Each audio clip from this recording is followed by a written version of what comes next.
Hello friend, मैं आपका दोस्त एडवोकेट चंद्रप्रकाश दुर्वे। तो आज इस वीडियो में याद करेंगे हम अध्याय आप बताओ 12, क्योंकि हमने अभी तक के अध्याय 11 तक के याद कर चुके हैं। अध्याय 12 को पहले हेडिंग मैंने पहले याद करवा चुका हूँ पहले वीडियो पे। तो आप मुझे बताओ कि अध्याय 12 में क्या दे रखा है। अध्याय 12 बात करता है पुलिस निवारक कार्य, मतलब ऐसे कार्य जो पुलिस पहले ही होने से घटित होने से पहले रोक देगी। तो अध्याय 12 बात करता है पुलिस निवारक कार्य। इसमें एसेंशियल क्या है, कुछ कुछ अपराधों को निवारक करेगा और उसके बाद कौन से अपराध हो सकते हैं उनकी सूचना इनको मिलेगी।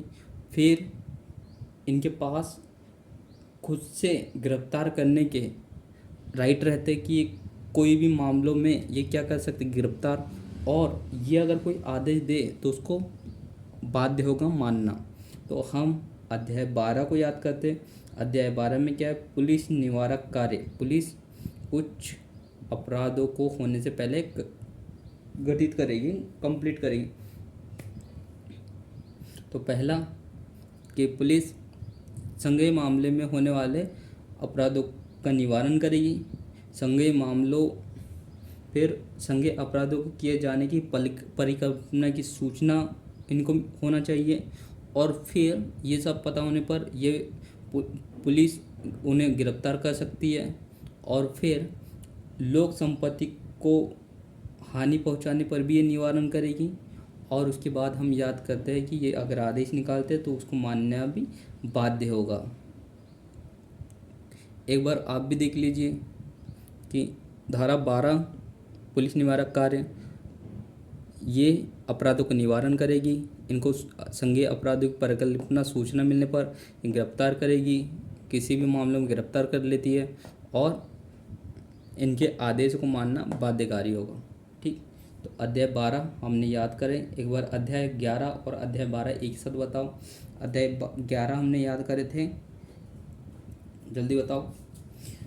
विधि विरुद्ध जमाव, मतलब लोक व्यवस्था संबंधित कौन कौन से फैक्ट, विधि विरुद्ध जमाव था और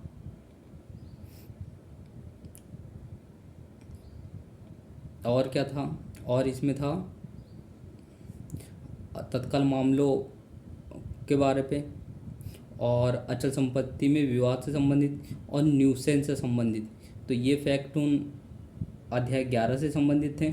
अध्याय 12 जो कि पुलिस ऐसे अपराधों को पहले निवारण करेगा जो उन्हें पता चल जाते हैं।